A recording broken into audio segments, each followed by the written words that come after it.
Hello, everybody. I'm Sean Reynolds from Sportsnet, about to be joined by Ken Wiebe from Sportsnet. Together, we are Kenny and Renny, and this is the Kenny and Renny post-game show after the Jets' second straight win, a 5-3 victory over the Philadelphia Flyers. I'll say this. I don't think it is very often that a game in the NHL plays out the way it should. What I mean by that is, like the deserve to win a meter, I think is rarely ever reflected in the score, right? A team can be dominant and they can, win the game 4-3, or a team can not be that dominant. They can blow a team out. A 7-0 victory, when you take a look at the advanced stats behind it, made not be that impressive. And behind the scenes, a 4-3 victory, and the advanced stats could tell you that it was an absolutely dominant victory. I think fans know all about this because the Jets, we've seen a number of games this season where they've hellebucked the other teams, or they've opportunistically outscored the other teams, and won games that they may not have had the deserve to win-o-meter in their favor. I take a look at this game here tonight, and I think the 5-3 victory by the Winnipeg Jets is a representation of exactly what this game deserved. The Winnipeg Jets were the better of these two teams. I don't know that they were better to the degree that I was listening to the broadcast. I don't know that I necessarily agreed that it was like a runaway by the Winnipeg Jets. I think the offense for the two teams looks a little bit different. In the case of the Winnipeg Jets, their offense usually comes pouring on when they grab it and hop all over a team and kind of cram it down their throats. And I think that's what that feeling, that happened for a while there, a good chunk of the second period, is why that feeling exists in this game. Although the Jets did their fair share of opportunistic scoring, getting 3 goals in the first 6 shots of the game after they were outshot 5-1 to start the game, or something like that. A very typical Winnipeg Jets start, to be honest. One that I was starting to get concerned they would fall back into their old habits. I don't think they did that. I take a look at the goals that they scored earlier on. Their very first goal of the game is the kind of game that Rick Bowness wants them scoring. I know in the last podcast that we did, I picked my lamplighter with the Blake Wheeler goal because it was the grinder goal where the puck simply bounces off him in front of the net. Not because it was the nicest goal, but because that would be the exact kind of goal Rick Bowness would want them scoring. I hadn't seen it. We were too busy with the Kenny and Renny live party at the Trans-Canada Brewing Company. But Rick Bowness said as much in his post-game comments after that game. That's how he felt about it, that Wheeler goal is the kind of offense they're trying to generate. And that's how they get started in this game. Grab the puck, cram it down their throat low, make the Philadelphia Flyers collapse, throw it back up high, and then you get that shot on net. And as players are turning to try and fill the void they've left behind to reach the defense, then you get in behind those guys, and that's when you redirect those pucks. Axel Jonsson-Fjällby does what we've seen Blake Wheeler do this year, what we've seen Mark Scheifele do this year, what we've seen basically everybody. Kyle Connor, if you remember, he had that nice tip in where he reached around the guy and one hand tipped the puck in the back of the net. The reason why Rick Bowness loves this offense is from the top guy on this team to the bottom guy. You can score like that. And you can count on goals like that if you play that style. But then the Jets come out and they show a little bit of the other stuff that they do well. The second goal is a mistake by the Philadelphia Flyers. They go down too low, create the turnover. I love that pass by Cole Perfetti. I love that finish by Kyle Connor. That's definitely a lamplighter candidate. And then you've got, it's a little bit of the snake charmer kind of stuff, but I love the way that the speed that we saw from Nick Ehlers there. I love the way that Blake Wheeler and Mark Scheifele played off that speed. If you take a look, it's the speed of Nick Ehlers that draws not only the defenseman, who's the right side defenseman who follows him around the net, but the left side defenseman, rather than filling the void left behind by the right side defenseman, gets sucked in by his speed as well. And you can see there's a great low camera angle down in the corner where Mark Scheifele just sets up camp knowing that this guy is gone. And Blake Wheeler sees the ice extremely well. If he gets the puck, he knows exactly where he's going with it, and it's in the back of the net, right? But the Jets kept pushing after that. They kept trying to get the right kind of offense. I think I know some people won't agree with this. I think the Philadelphia Flyers earned their way back into that game. I'm not saying that at the point that this was a 3-3 game that the Jets weren't the better team, but I think they weren't the better team to the degree that this would have been a blowout, and it couldn't have been a tie game. But the Jets keep going. They get a grinder goal just kind of seems to fit with me in the theme of this game, because some of the Flyers' best opportunities didn't end up in the back of the net. We'll get talking about that and David Riddick and the role that he played in this. But I think 5-3 victory by the Winnipeg Jets, driven largely, and I won't go too far into this, but driven in my mind almost entirely by their goaltending and by their fourth line, is the kind of victory you want to get. This is another one of those games. I've talked about this before. I talked about the Buffalo Sabres win where they won 3-2, where a lot of people thought the Detroit Red Wings game before that was the better of the two games. I thought the Buffalo game was, because I thought Rick Bowness managed the game better. This is a game where Rick Bowness won the coaching matchup, outmanaged this game compared to John Tortorella, and it's the reason the Winnipeg Jets are victorious in 5-3, and now we're on a 2-game winning streak. We're going to dig into a whole bunch of that. I know a guy who's great at digging into this kind of stuff. You know what? We should bring him into the show. Let's do exactly that. Let's bring our main man, Ken, in here, the man with the best music in the business. I didn't get to hear this at the last show because the audio wasn't working for me, so I'm going to crank this up. I may just play it twice. Here we go. Here comes Ken.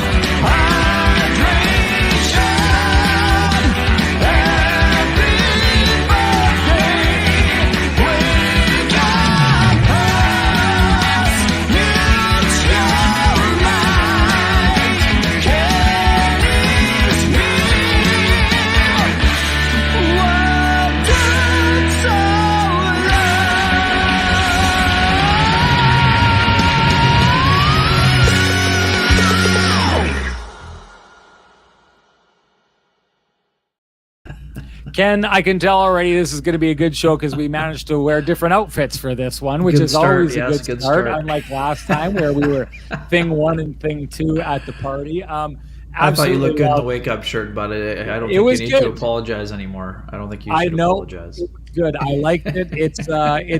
I felt brave in it. I felt like walking around telling people, "Wake up! What are you doing over there? Wake up! Hey, we could use another beer over here. Wake up!" I was doing it all night. It was great. Just pointed to the shirt sometimes. Got a little arrogant with it. It was absolutely great. Speaking of your song, fun moment for me at the party yesterday. I know I brought it up when people were singing along. How awesome is it that we have music on this podcast that people sing along to? And boy, we had a nice long conversation with Tristan Rivers after the show was over, after the party was over. He stuck around for a while. You know all about our technical issues. He knew about them. He knows how to fix them. He's kind of looked at us kind of with a sympathetic look, I thought, Ken, of like, oh, you guys, you troglodytes, you don't know how to figure this kind of stuff out. We may have to lean on him in the future. But I just go back to the music that he's created for this thing and he's doing for the podcast space in this city. It was a pleasure to meet him. It's a pleasure to listen to your music. I think it fits you perfectly. think it sets the tone for you to come in and hit that buffet, and that's what I want to see you do now. Hit the buffet. Tell us what you saw out there tonight. Yeah, I mean, I think if it's interesting. I don't really think the Jets let off the gas pedal, at least not a whole lot anyway. I mean, yes, I think maybe they made a, ill-advised decision maybe on the pinch, and some Rick Bowness also said he didn't really like the read through the neutral zone. I know some folks were wondering about the line change. I mean, Blake Wheeler had been on the ice for 1 minute and 3 seconds, so he thought it was, the puck was in the offensive zone, so he was trying to get off. So yeah, I don't blame Wheeler on that line change really either. I know some folks were wondering about it. I'm not one of those folks, and this is what I would say about the pinch. I'm actually surprised Rick called it a bad pinch. I mean, the Jets generally want to be aggressive, but I think, Sean, late in the period, I think that's maybe more situational, right? I mean, I think if that's a tie game, maybe Sandberg gets the green light to pinch there. But leading by 3 goals, I think the safer play is just to, just go into the, play that as a 2-on-2 or a 3-on-3 and don't give them a chance to turn it into an odd man rush, I think ultimately is what he was talking about. So, and the only way the Jets really allowed Philadelphia back in the game, and I'm with you. I give them full marks for keeping their work boots on to get themselves back into it. But I don't think it was the Jet. Like, we've seen these games from the Jets, and you mentioned it. Sometimes when the snake charmer offense shows up, then it can get to be point night, and the Jets tilt away from their structure. That wasn't the case either. Kevin Hayes scores 2 power play goals, 1 on a rebound, 1 from a near impossible angle where I mean, and I don't think that Riddick was slow to get over. He just couldn't close the post off quickly enough on the first one from the sharp angle shot, and then on the rebound, he didn't really have much of a chance on that one either. So it's super interesting. I mean, I don't think that I would not be concerned at all if I were Rick Bowness or if I played for the Jets. They were in control of the game. I just think that the goaltender Felix Sandstrom did a great job of keeping his team in it. The Jets kind of let off the pedal late in the first period, and I mean that's classic Rick Bowness, right? In a game where his team was really smart, he didn't like the fact that they gave up a late goal. So I mean, I love that he pointed that out. So yeah, I mean, I think it was a good solid victory for them. They found a way to get it done. I mean, goals from all four lines, 5 assists from the defenseman, all of those things. I mean, I think that could the Jets have played better? Yes. I just think that game could have easily turned into a laugher, but the Flyers found a way to. You don't agree? I understand that. I don't agree. I'm not saying it was one. I'm just saying that I don't think that the Jets were, any less sharp. They barely gave up anything 5-on-5, in my opinion. Yes, there were a couple saves that Riddick had to make, sure, when he had to, especially coming across on it. And I mean, the Jets were opportunistic early also, and that's when two teams are playing back to back. You need to be opportunistic when you're on both sides of the coin. So for me, I mean, I like I said, I'm not saying the Jets or the Flyers should have rolled over, but I do think that the Jets were very good in structure. Their penalty kill wasn't quite as sharp as usual, but I mean, I also don't think there were terrible breakdowns. I mean, the first one from Hayes, you'll give up that shot where Hayes shot from all day long. That's the least dangerous place on the ice. He's basically 1.5 or 2 feet above the goal line. So to me, that was nothing. So and the other one is just a rebound that you can't cover every person. So I mean, both teams are 3 and 4. There are going to be some mistakes that are made, but in a game where the Jets had gone previously 18 for 18 in their previous 6 games with the penalty kill, they gave up 2 and 4 chances. So I mean that's not going to happen often. And even after giving up 2 for 4, the Jets are still second in the NHL behind only the Boston Bruins. Their penalty kill is operating at 83.8%. They're second in the NHL. So much like folks who seem to overreact over if a 4 goals happen to sneak by Connor Hellebuck, this is not a red flag situation for the Jets penalty kill as a whole. I didn't think that they were. I mean, in the first one, they had killed off, I think, a minute 40 almost. So I mean, it came late and it came on a rebound, as I mentioned. So overall, I would say the Jets were fine. I would also say, Sean, too. I mean, you know this. I mean, games against teams like the Flyers are difficult because when they fall behind 3-0, they don't care about raising the risk profile. They crank it right up. I mean, I'd be curious. I mean, I'm going to ask you flat out here. Which penalty did you think Rick thought was the bad one? Do you think it was the interference on Schmidt or the skate lock tripping that Axel Jonsson-Fjällby had? Because after the game, Rick didn't like one of the penalty calls. I probably believe, the Schmidt one, or I believe it was the Schmidt one. Okay. I believe he thought that's just Schmidt. That's just Schmidt making contact with the player right off the bat, not interfering. I do think. I mean, okay, if I'm Rick Bowness, and everything is looked through your own lens, that's the one that I'm most upset with because I can see that case being made. I can see the play going the other way. I see the play most definitely going the other way because someone mentioned it in here. There were chintzy calls going either way in this game. I mean, absolutely chintzy calls. And I think by that point, they'd set the standard that, like, if there's anything that looks anywhere remotely like a penalty, like, let's put it this way, Ken. The Nick Ehlers, the tap on the gloves, it wasn't a slash on the gloves, right? It was a little bit of a tap on the gloves. I think there's most definitely a sell there by Nick Ehlers afterwards. I don't think Nick Ehlers' left hand is going to be hurting him at all going forward. I think there's a bit of a sell there.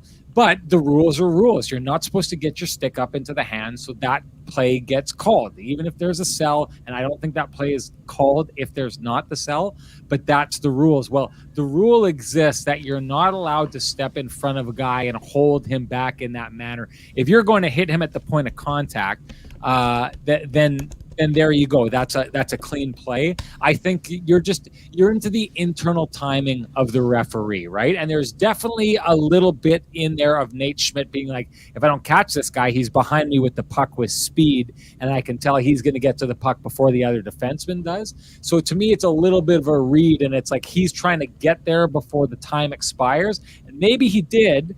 And you know me, I love hits. I don't think there's enough in the league. So I want a league where the rules allow hits like that to live. But I guess what I'm saying is if the Jets are going to get the Nick Ehlers call, then I think I'm okay with the Flyers getting that call, getting the Nate Schmidt call as well. Yeah, no, I don't think that Rick liked the penalty. I don't think he wasn't complaining about the call. What did he say here? Oh, he didn't like him taking the penalty. He said, we had everything going our way, and then we take a bad penalty at the wrong time, and they scored. So maybe bad penalty. I mean, it's open to interpretation. I'm not there, and this is one of the things that's tough when you're not involved in the scrum. Anyway, I thought maybe he didn't like the...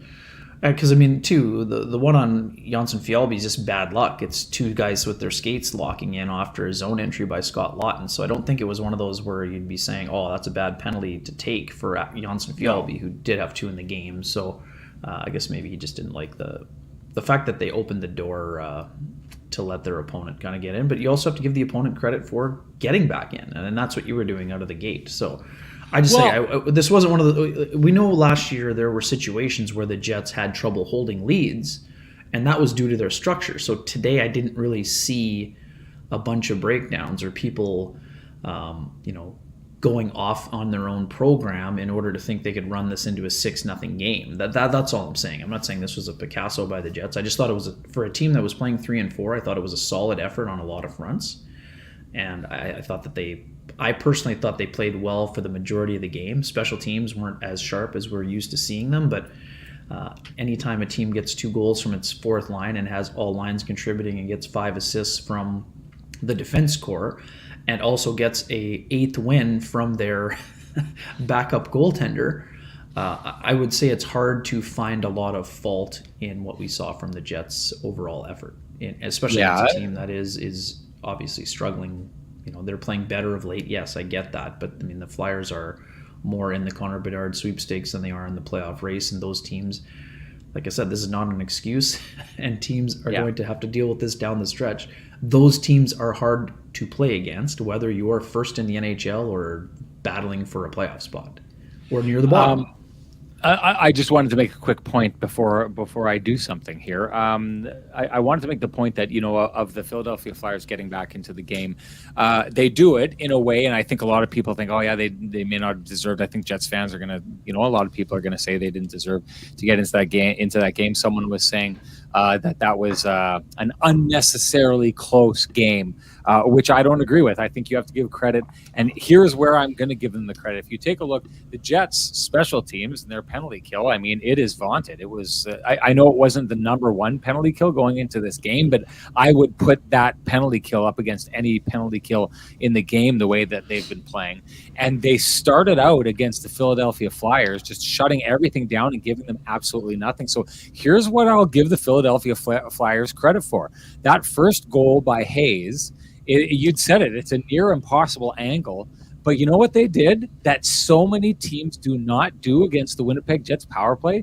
They took what the Winnipeg Jets gave them, right? There's a spot there. They've got a guy. So they thought, like, hey, listen, there's a lot of players who do this in the league. We saw Dustin Byfuglien do it against the St. Louis Blues. I can tell you this, Erik Karlsson for a while was a cheat code in the NHL where he would go and he would skate the puck. He'd be like right along the boards near the goal line, and he would just fire it off the goalie's mask and in.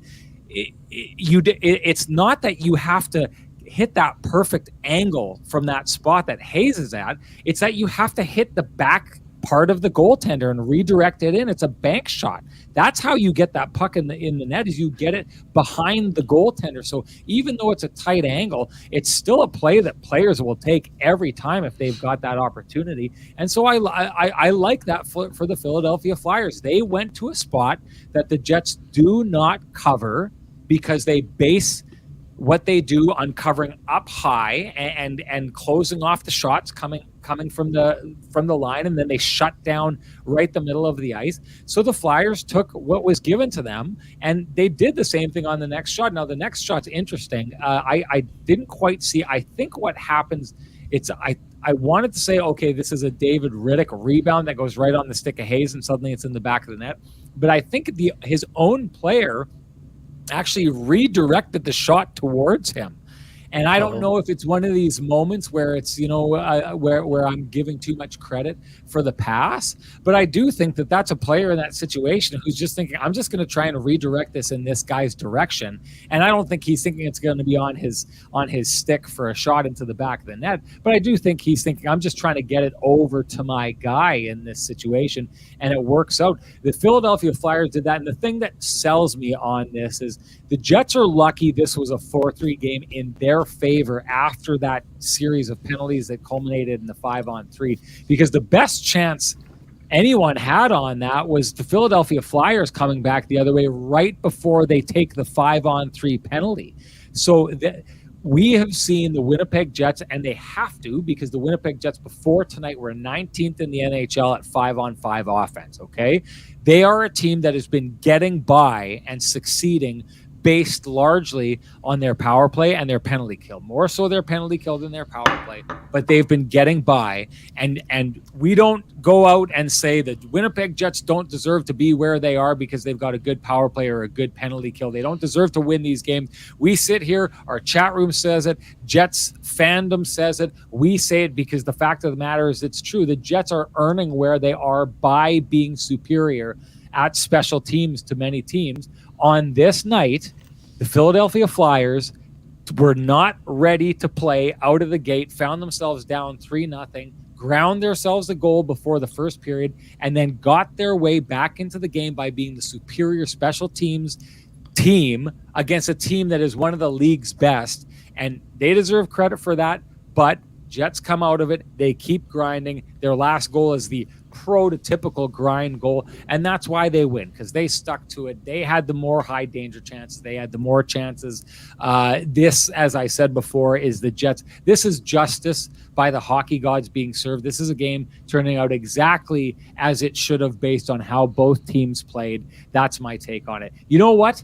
I want someone else's take on this. Let's go to someone on the ground. He wasn't able to come to the show because he was on the road. He's a little bit of an Ottawa boy, so we couldn't talk to him after yesterday, but he continued on with the team. I'm going to tell you right now, we need to spice things up in here. I think, Kenny, it's time to bring in the hammer. Bring in the hammer! Dropping two bombs, dodging shot grenades! Move over, get someone else's ass on something!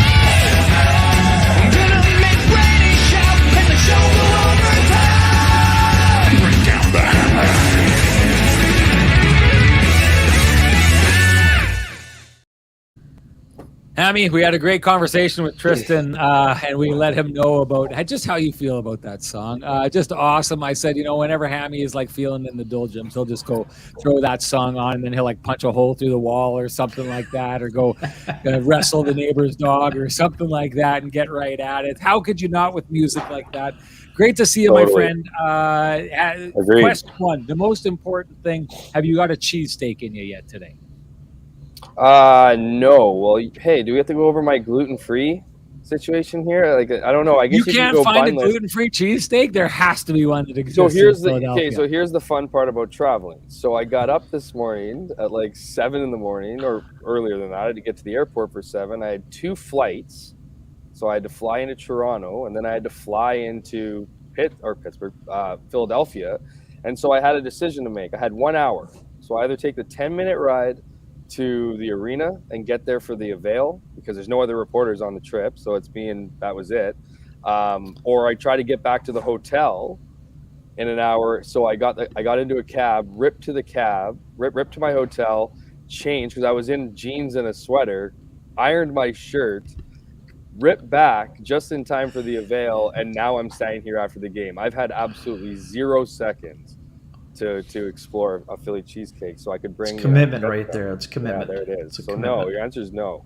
Yeah, I don't know. Okay, and the bags. I feel like this is also stop 4 of 5. So if the bags under my eyes are there, that's That's character marks. That's all. Also, too, Yeah. Hammy, you should promote the Wade Allison piece as well, right? That was part of the reason you got Yeah, to the rink spoke with early. Wade. That was cool. Got a chance to talk to him. You know what? I like that guy's game a lot. Awesome. He's just, he's a good personality. He gets it. I had a really great conversation with him today. Just about, he's gone through a lot of adversity, but he has a great perspective.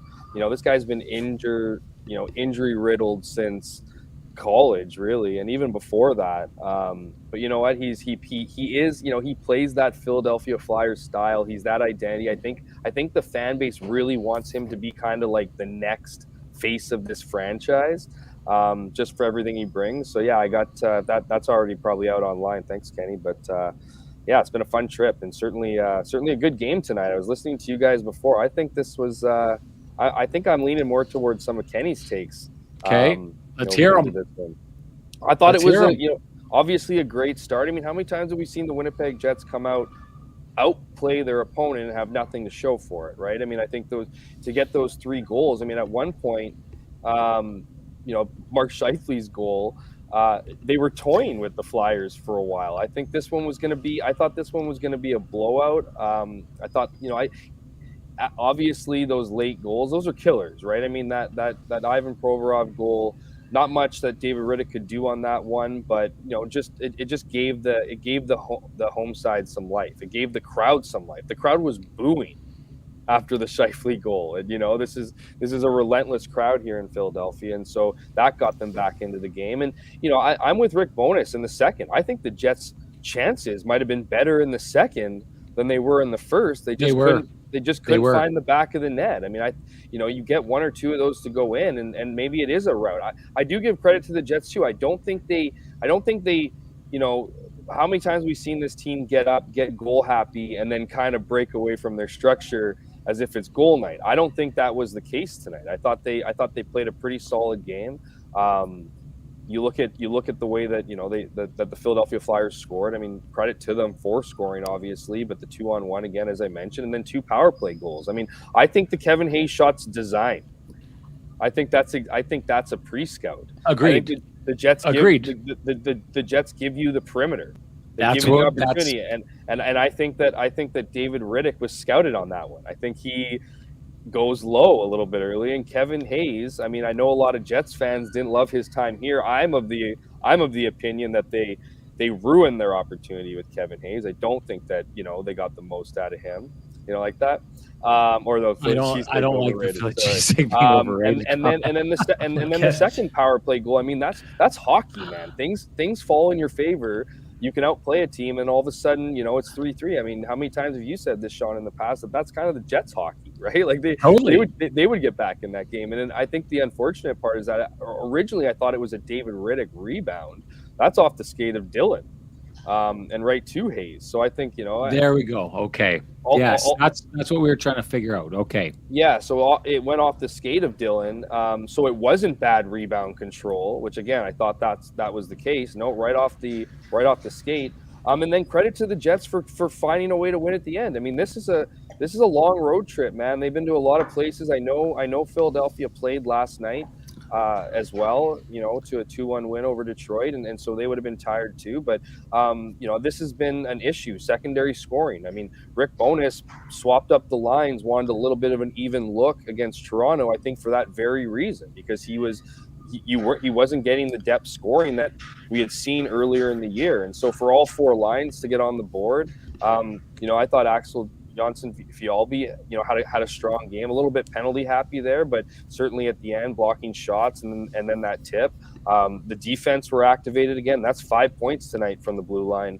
That puts the Jets they already were, but the Jets are second place in the NHL in points by defenseman, 122 points, 2 points behind the San Jose Sharks, who are at 124. And as we know, Erik Karlsson's having a monster year. There's half of that that he's accounted for. So obviously, I mean, you can say the same thing about Josh Morrissey and how well he's playing, but certainly, got an opportunity to get this game back from guys like, I thought Kuhlman had a good game leading up to that goal. I thought him and Morgan Barron were driving the net. I really liked that line for it. I liked the fourth line and the energy they brought. So all in all, I thought it was a pretty good game. And while they could have ended up on either side, I think the Jets deserved this one by the end of it. I'm just going to say this off the start. I agree. I disagree heartily with your very first comment about saying how often do we watch the Jets start off and not get paid off for it. Going into Pittsburgh, the Jets had, in 10 of their 13 games up to that stretch, had scored on the fourth or less shot of the game in 10 of 13 games. This is a team that by far gets the advantage and gets probably more than it deserves to hop out of the game. This was one of those times, although that's not saying it right. They didn't get more than they deserved. The Maybe it's recency biasy. This trip, I would say. I mean, even Ottawa. Sure, okay. I think more opportunities. Sure. Obviously, Toronto outshot them 16-6 in that period and had nothing to show for it. So this game is more reflective of what the Winnipeg Jets are. They don't need a lot, right? They are a cobra lying in wait, right? Whereas other teams are a boa constrictor and they need to get going and they need to wrap themselves around you and they need to start squeezing to put the puck in the back of the net. The Winnipeg Jets are a cobra that can sit there and not move until they do, and when they do, it's a quick strike and it's in the back of your net, and that's why you've got them scoring 3 goals on 6 shots to start the game when they start out the game being outshot 6-1. Like the beginning of this game looks like, okay, it's the Phillies in their home barn. They're going to start taking to it. They're going to try and wear this team down. And then what the Jets do is they get a proper goal with their first goal, and then they just capitalize on mistakes with Philadelphia. And they're the sharper team. That you want the explanation of why they're up 3-0 that quick. They're the sharper of the two teams. They weren't necessarily the harder working of the two, but they were the sharper of the two. I just think that, we can't discount, like Philadelphia went down and had a 3-on-1 at one point in this game. I talked about that goal that they almost scored. We talk about the David Riddick save. Like where I disagree with you guys on this one is for every opportunity the Jets had, there were some really, really solid opportunities that the Flyers had that probably should have ended up in the back of the net if A, they had the scoring punch that the Winnipeg Jets have, which I don't think they have. I think that's one explanation. But B, David Riddick was phenomenal in this game, and we should get to talk to him. But before we do that, Ken, we just got to make sure we get through some of our business here. First, I just want to say, if I look like I haven't showered in 10 days, that's not it. I shower every day. It's just if I'm not getting dressed by Frank and the boys at Vittorio Rossi, I kind of look gross. I admit it. I look a little gross. I think I've got some kind of stain on my shirt over here. I'm trying to pull it together. It's not working well. I desperately need to go see Frank. And you know what? You need to desperately go see Frank as well if you feel like Renny. Head on down to Corridon Avenue. Go see Frankie and the boys at Vittorio Rossi. They will make you look a lot more like what Jeff Hamilton looks like right now than what Kenny and Renny looks like right now. Hammy, you were there, and there's some very good candidates to choose from here tonight. What would be your lamplighter of the game? Lamplighter of the game. It's got to be Kuhlman, doesn't it? I mean, there was that to me was the both teams were desperate. Remind me, the lamplighter's like the goal, right? Like the goal, it's not the goal. Your goal of the game doesn't have to be the prettiest. Maybe the most can be the most important. Doesn't have to be the prettiest. I think it's Carson Kuhlman. I mean, I think that line was generating a lot of energy in the game. I think that was at a point in the game where it could have gone either way. We were waiting for something to give, right? That goal was going to be the momentum for one or the other team. And I think, if the Flyers come back, I don't know if they go up 4-3, I don't know if the Jets come back from that. And, even driving the net. I mean, I thought that was, obviously it's a bit of luck there. Clearly Sandstrom misplayed that and I thought D'Angelo just forgot how to play defense essentially. No, that's just how he plays it. No, exactly. Yeah, exactly. Yeah. No, hang on, quick second, Hammy. I think the puck rolled off his stick. I don't even think he was shooting it, to be quite honest. I thought he was trying to go back post, right? I mean, he was trying to go back post stuff. Shot there. Like I think, I think he lost it. No, to be honest, hang on. Okay, perfect. To be honest, Carson Kuhlman either pulled off an amazing He did, No, Sean, no, that was no. That's the thing. He totally lost the puck. He has to have the stick do the wrap around the puck, so it's intentional. This was drive to the net, close your eyes, get a little bit of luck, go through the legs. That was, and well deserved. Like I said, I think that he's a guy that has been in and out of the lineup recently. I mean, he's got to make his mark. And you look at a guy like Dominique Toninato and what he's doing with the Manitoba Moose. I mean, they might be knocking at the door for some fourth liners here. So I think some of the spotlight was on that bottom group. So for him to get that opportunity and to get rewarded for it, I mean, look at a guy like Adam Lowry. I mean, he's generating a ton. He can't buy a goal right now. So, credit to Carson Kuhlman. I thought that line overall, brought the energy, and I think, he's well deserved of the lamplighter, if you will. I think it's a good pick, and I think because of this, the Jets started that game and looked like they were going to score their way into an easy victory. Give the Philadelphia Flyers credit; they turned that into a battle of attrition, and then the Jets went out and they won that battle of attrition, and they win it in the fashion of Carson Kuhlman just crashing the net. What do they say when you go to the net? Good things happen, and that's exactly what he did, and a very good thing happened for the Winnipeg Jets and Carson Kuhlman. A very good thing could happen to you if you share with us your lamplighter. If you do, you are automatically entered to win a frosty, delicious 8-pack of Lamplighter Amber Ale from our friends at Transcanada Brewing. If you can't wait for us to hand one out to you, well, head on down to Transcanada Brewing Company. Join them in their tap room at 11290 Kenniston. That's where we were yesterday for the second Kenny and Renny live party. It was our second sold-out affair. It was an absolute blast. And you know what? There are options for gluten-free people like you there, Jeff Hamilton. I know that there was some people there who took part in their gluten-free fare. So we would love to have you down sometime if you're ever able to make it. I know you're a busy man. I know you're too busy to get a cheesecake. I listened to the show. It looked like it was a lot of fun. You guys morphed into stand-up comedians. I thought you played well off each other. I thought the energy, the background. I thought the fans or the viewers brought it. And yeah, next time find me when I'm not in Canada or other places in Canada. Sorry. We will make sure to do that. Time for us to announce the Lamplighter winner from the last one. I've got to be a little bit careful with this one because there's no kind of age limit. Sorry, Ken. I called an audible and I'm going to try this out here. But Hay Bailey was selected as the Lamplighter winner. Now, I've seen some comments on this before. I'm not sure if Hay Bailey is of age or not. So Hay Bailey, I will say this. If you are over the age of 18, the Lamplighter is all yours. All you have to do is direct message me at SN Sean Reynolds and leave me your full name, your age in this case, and email where I can send you something. I've got a backup. The Kenny and Renny show could be in legal problems. And this is what I'm going to do. I've got a backup picked. If this doesn't work out, there is someone who won here as well. If Hay Bailey does not claim this or is unable to claim this, this isn't going to be a situation where we throw the 8-pack back into it for the next show. I'll hold on to it, and I'll announce the other winner or the backup winner to Hay Bailey if Hay Bailey is not of age, and we'll make sure that they give them their just due or their ability to claim their Lamplighter after the next game as well. So you are on the clock, Hay Bailey. Also, if anyone is in the chat room, because the reason why I'm thinking this is from conversations that I've seen happen in here before, and I think I saw someone talking about Haley being underage. So if that's the case, please let us know and we can adjust accordingly. Other than that, it's time to move on to the Johnston Group Got You Covered. Ken, I'm going to give you this one. I think that this one is fairly obvious on the night, and it's probably obvious because you texted it to me already, but I think it would have been obvious either way. I actually changed my mind after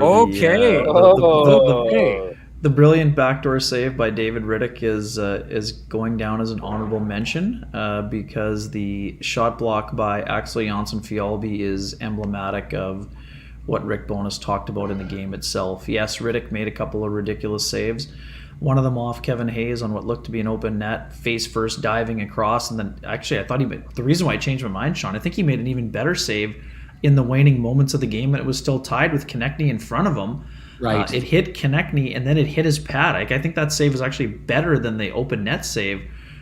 just given the circumstances of the game. But I thought Janssen Fialbi's ability to get down and block that shot, making the sacrifice that was Jeff was in the scrum. I mean, Rick talked about it, the importance of sacrificing in a game where you find a way to win when a player is lost to injury. I mean, Jeff was there. I think Rick said at the end of the game that he's fine, but I thought that play was kind of emblematic of the impact the fourth line had in this game, and that's why I'm choosing the block shot by Axel Janssen Fialbi as the We've Got You Covered play of the game, sponsored by the OGs, the good folks at the Johnston Group.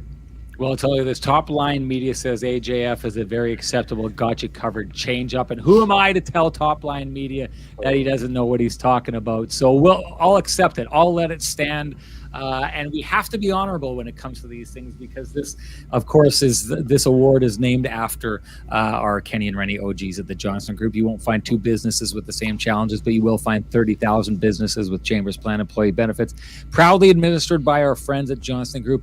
Chambers Plan is Canada's #1 plan for employee benefits because it evolves with the way you work and live. The plan is run as a not-for-profit designed specifically to support small businesses, and its unique pooling strategy keeps rates stable, so you won't have any surprises at your next renewal. Chambers Plan now comes with professional consulting on key financial, legal, and HR issues, and Teladoc telemedicine services are included with every health option. See how Chambers Plan can benefit your business by visiting chamberplan.ca.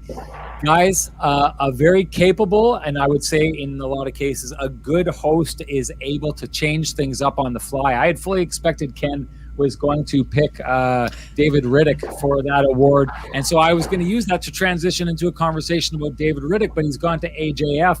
But I'm not a very capable and very good host, so we're just going to still go along with David Riddick. I'm changing the conversation in that direction, and I'm going to throw it to Jeff Hamilton and get from you your idea of what you've seen to him up at this point in this year.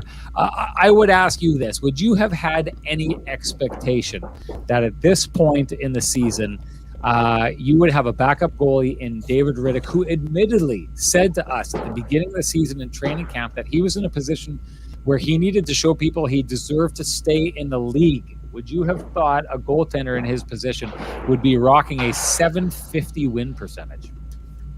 You know, I mean, I guess not really. I mean, when David Riddick, when they signed David Riddick, I wasn't one of the people who went out and was like, you know, why would they sign this guy, or, you know, whatever. I mean, obviously he's had an interesting run in this league. Has seen the highest of the highs and the lowest of the lows.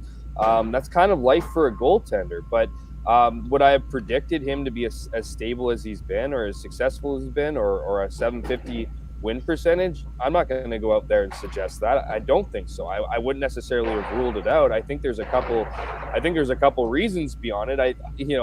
One thing about David Riddick too is it doesn't always look great. You know what I mean? Like, it doesn't always look clean. No. It's like, I think if you watch a game like tonight, particularly when it comes to, like, you know, late in the stages, even some of those shots in front, man. I mean, I thought the Flyers were not on mark today. Shot a lot of stuff over the net, missed the net a couple different times. But credit to David Riddick.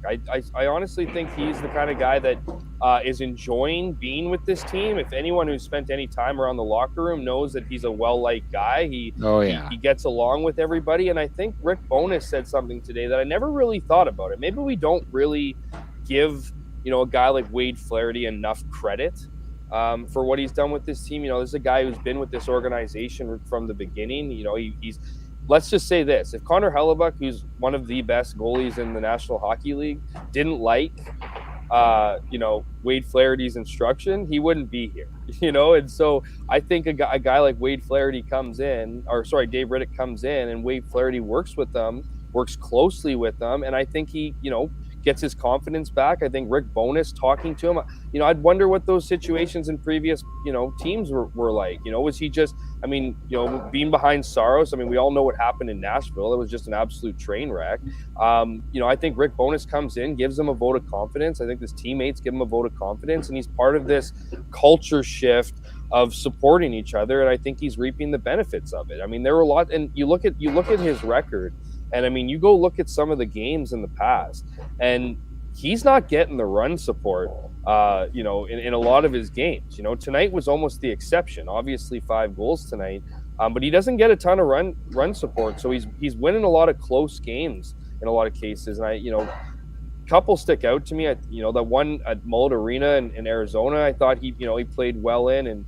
and won that game for the Jets when they were kind of figuring out, going through their growing pains of structure. Look, good for him too. I mean, I think this is, I think there's something to experience as well, and maybe there's a bit of a freedom. Maybe he comes here and knows that he needs to turn heads and prove himself. Well,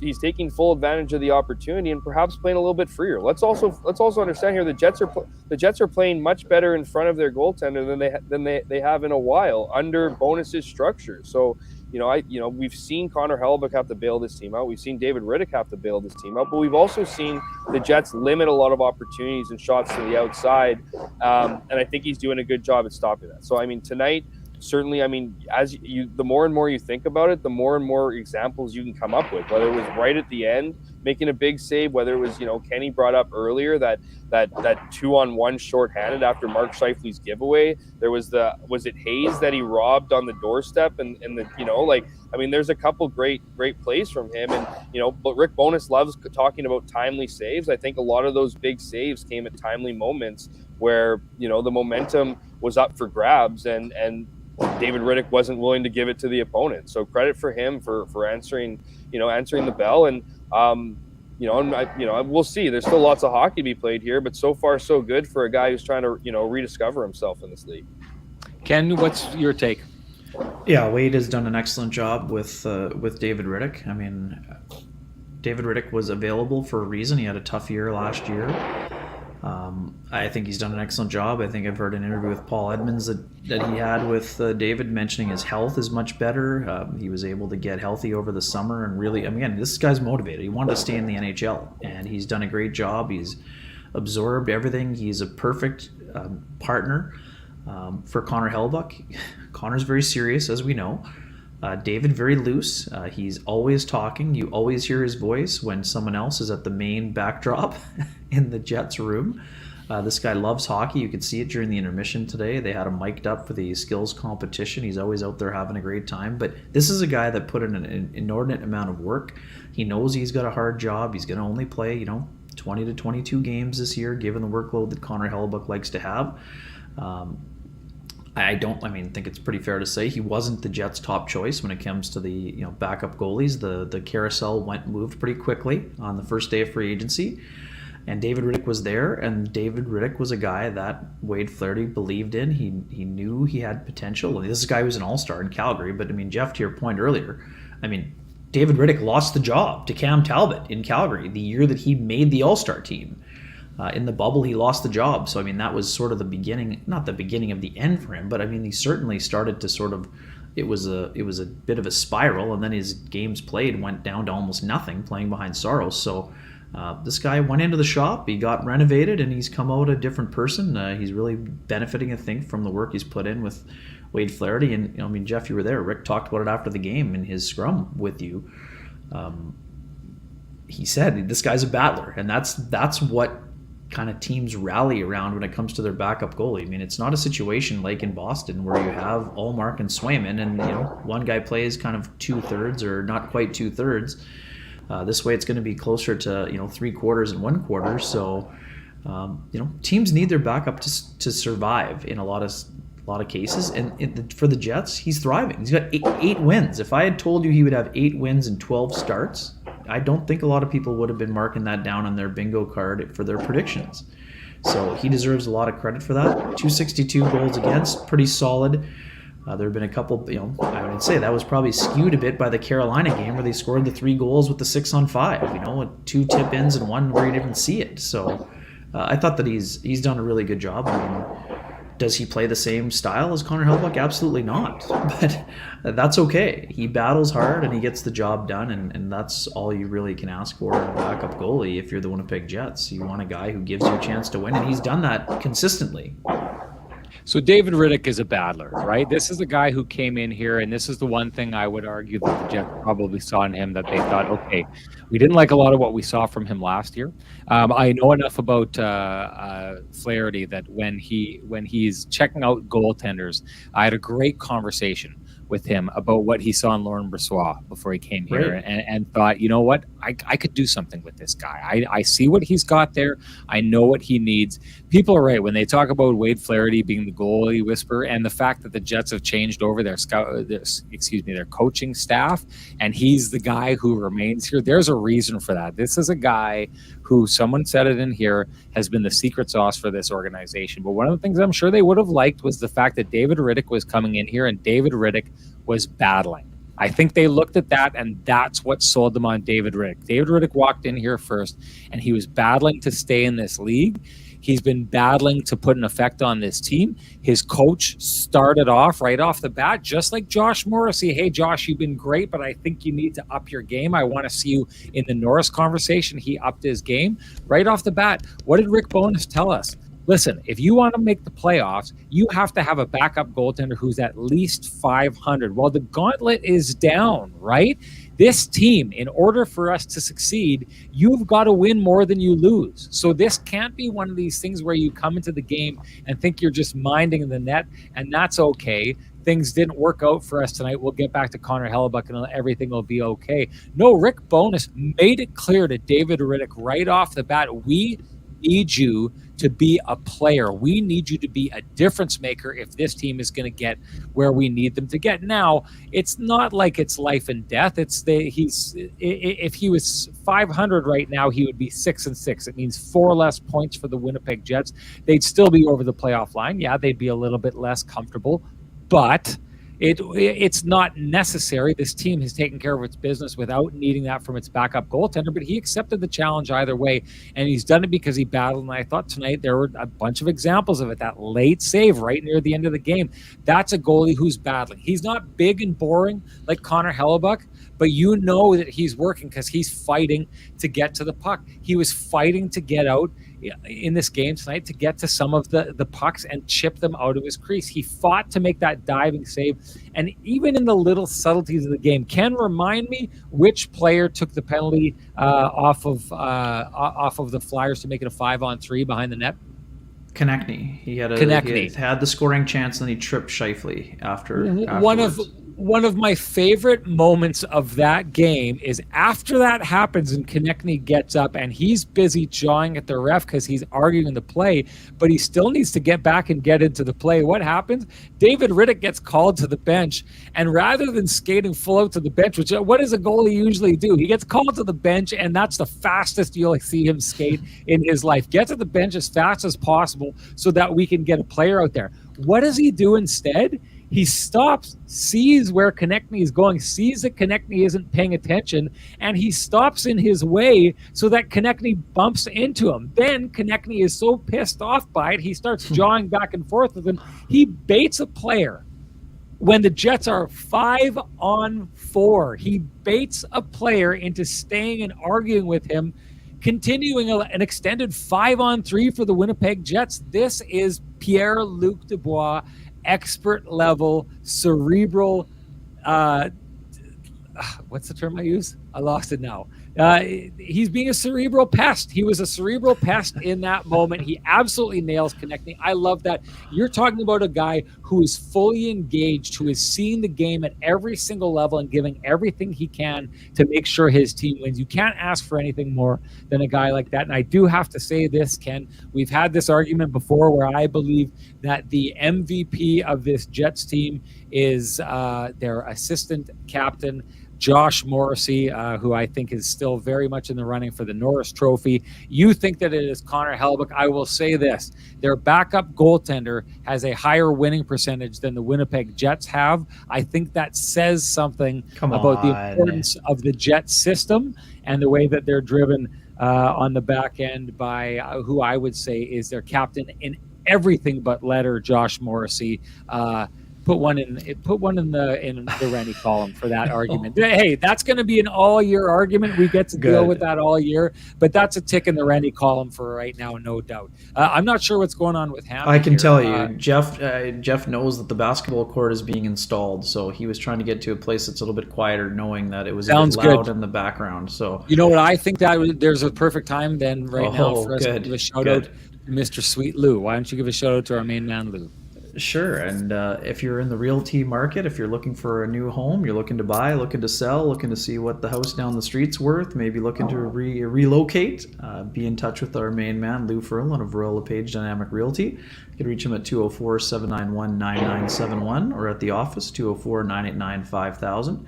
His email is lou@loufurlan. That's L-O-U at loufurlan.ca, and his website is www.loufurlan.ca. Excellent realtor, excellent human being, and excellent supporter of the community. Okay, sweet Lou's the man. Okay, I'm going to introduce the topic. The next topic, it's probably going to be our last one here because I know Hammy's got lots to do. Flight.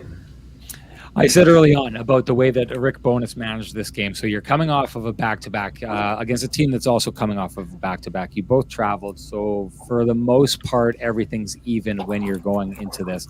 You have to find advantages where you can find advantages. I think the Jets went to their skill.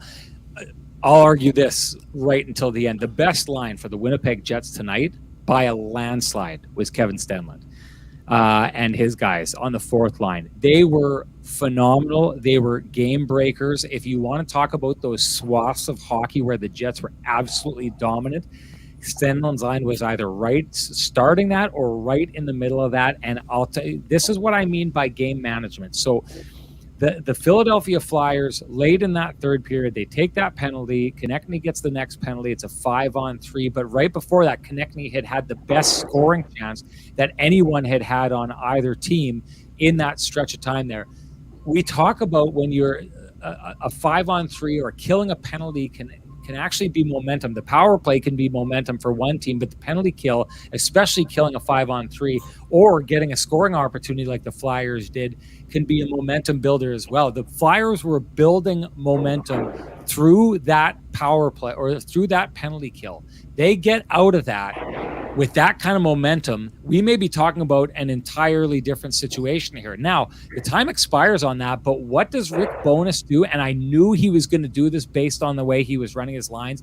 He sent out Kevin Stenlund's line because they'd done that thing where they sew the opposition up in there and absolutely dominate them, throw the puck to the net, grind it out, and at the very least what they do is usually they tire the other team out, they take their pound of flesh, or they force an icing the other way, and then they get a top line out against a very tired unit, or they score a goal or something like that. But that was a moment where that penalty ended, and I saw the Philadelphia Flyers puff out their chest and put their shoulders back and look like, okay, here we come now. And instead, Kevin Stenlund and his line came out and absolutely ground, and it starts a bit of domination there that ends in the Kuhlman goal.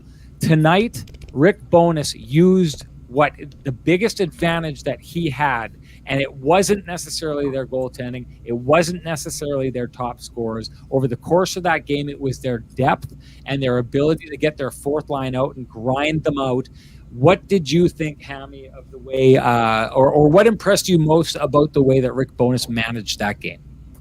I think Rick Bowness, and it's not just tonight. I mean, it's several times over the season. I think one of his best assets is and one thing that, and I hate bringing in the other guy in Paul Maurice, but it's hard not to when you look at when I bring up this example. I think that Rick Bowness is the kind of guy who absolutely understands the flow of the game, particularly when it comes to determining whose has it that night and who doesn't.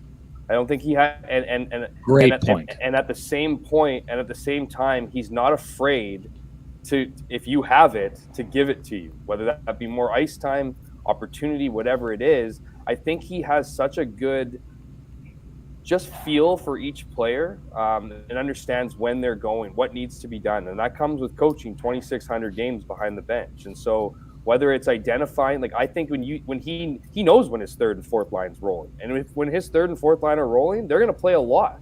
And I think that's been one of the best parts that if you are a depth player on this team, that if you were going to work for it and you're going to work your ass off and you're going to get the job done, he's going to put you back out there. I mean, Kevin Stenlund's out there at the end of the game because of his face-offs ability, right? I mean, that's what they like out of him. And I think it's more than just the flow. I think he knows exactly what this team needs. And I think it's interesting.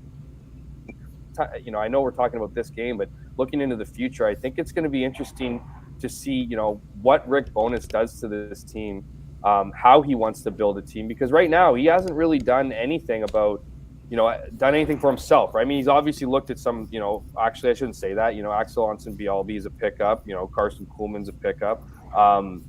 Not saying that's necessarily Rick Bowness in and of itself. That's obviously, the GM, Kevin Cheveldayoff too, deserves credit for those things as well. But I think what Rick Bowness, his greatest asset is, again, reading who's playing well, understanding what this team's identity and how to be successful, and then doesn't matter the name on the back of your jersey on who's going to win. I think he knows and understands. I think, and we used to watch it all the time. I mean, the Jets were, under Paul Maurice, were an incredibly talented team. They were, on paper, they deserved to win, but they'd get beat and outcoached by other teams against players that were viewed lesser. But we're going on that given night, and I think that's the best part about Rick Bowness, is identifying it and then actually having the guts and confidence and respect of his players to then employ who he thinks is the best in that given situation. Mark Scheifele's going to light it up. Hell, Mark Scheifele's going to play 21 minutes. He's going to bring it. He's going to get that. But you look at guys, I think they rode that. I think they rode the fourth line tonight in a lot of ways. I think, and so that would be my biggest thing, is that he just, he knows the game flow. He knows what his team needs, but he also knows, I think, individually which guys are going. That's why he's not afraid to throw a guy on a different line or pop a guy out over here. And, we've seen that happen several times over the year with a guy like Morgan Barron. I think Morgan Barron, I mean, you look at the lineup the other day for Toronto, and I think that was a reward for Morgan Barron. I think he, but to your guys' conversation last game, I think he identified that maybe he was not as offensively gifted to play with those guys. And so, anyways, I just think, he just reads the room well. He reads the vibe well, and then he exploits those players who are taking full advantage of their opportunity. And we've seen that tonight and other nights throughout the season.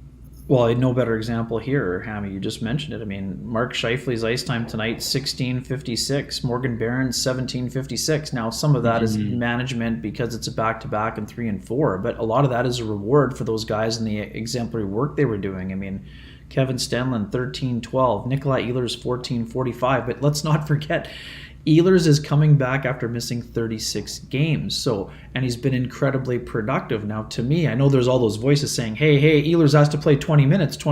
Now, Rick Bowness doesn't need Nikolai Ehlers playing 20 minutes on January 22nd. He needs Nikolai Ehlers playing close to 20 minutes on April 20th, May 20th, maybe June 10th, if the Jets happen to go on a roll. So I agree with you totally in terms of his management and minute management, and even too, I mean, we know Adam Lowry's having trouble in terms of goal scoring. He's going through the longest drought of the season, but he still has an impact on the game and had 18-24 of ice time today because he was winning his matchup. I mean, Absolutely. That's what those players are asked to do. So I think it's important. And I mean, we talked about accountability and all those things. I mean, today, Dubois, 1 assist, 19-11 of ice time. I mean, so, and that's what not to say he didn't like those other, you asked about the lines after the game, right? So he loves the way the lines have shaken out, and it's really, took a game or two or whatever to find the right rhythm, but those guys are really all striving and thriving. So, and that's what the Jets kind of need,